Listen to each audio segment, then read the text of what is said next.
Gang, I need to talk about this game, The Midnight World. The Midnight World is created by James Davey and Jim Beverly, combat veterans who have PTSD, suffer from trauma, and when they set out to play a game, kind of like Call of Cthulhu that have these things, it just didn't, do the things that they wanted to do or experiences they wanted out of those games that deal with trauma and seeing traumatic events. It just wasn't a true representation. And so they set out to, hobble together different mechanics for different systems and eventually wrote their own. And it is this game, The Midnight World. The Midnight World is about personal horror.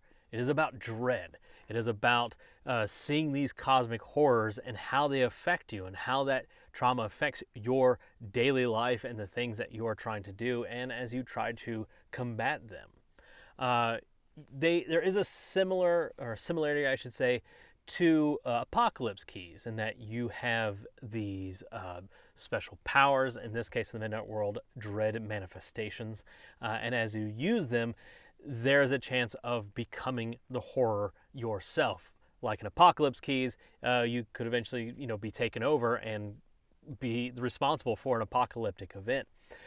Here, I will say the difference is where Apocalypse Keys seems to be much more big in that regard. This is about the day-to-day and, again, that personal horror being taken over and losing yourself to those beyonders. How all of this is represented is by a clock.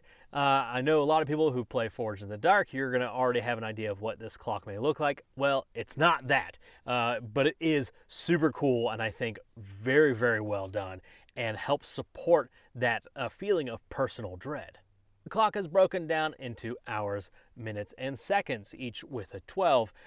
The hours represent your level. You basically have 12 levels, and I believe it's every even level, you get a new dread manifestation, and every odd level, you get an increase to your abilities. The minute hand, that is how you gain what they call distress die. A distress die is a D4. This is a system where you're trying to, 5s and 6s are a hit, so you have a pool of dice that you bring together, but the distress die get added in. And for every one that you roll on the distress die, it removes one of your hits. So gaining minutes on the clock, not that great. And of course, when you hit 12 minutes, you move to the next hour.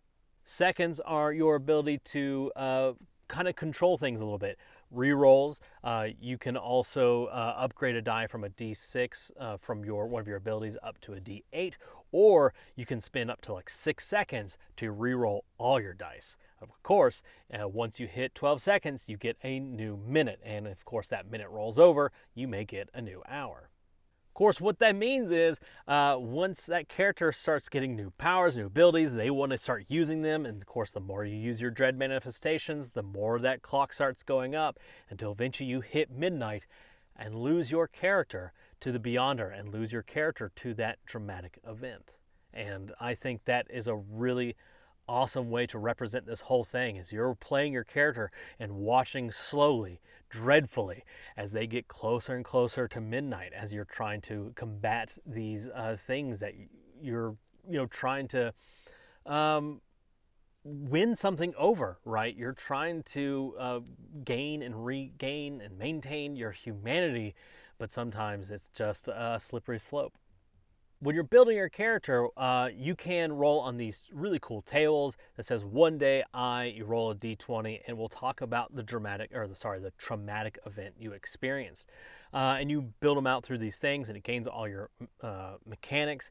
And what I really also like is you get to choose what is your trigger, what triggers something for your character and may gain you more distress dice, but you also have a solace, something that your character can, I always sing Billy Joel's Piano Man. That is my solace. It helps kind of center myself and helps you regain and lower seconds and minutes on your character to try to help combat that, encroaching fear in your life.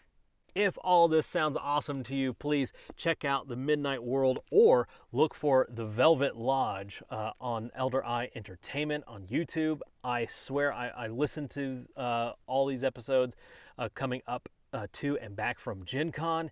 One of the best, let's see, there's 6 episodes, 12 hours. There's about 2 hours apiece, 12 hours I've ever had listening to an actual play. These women did a phenomenal job.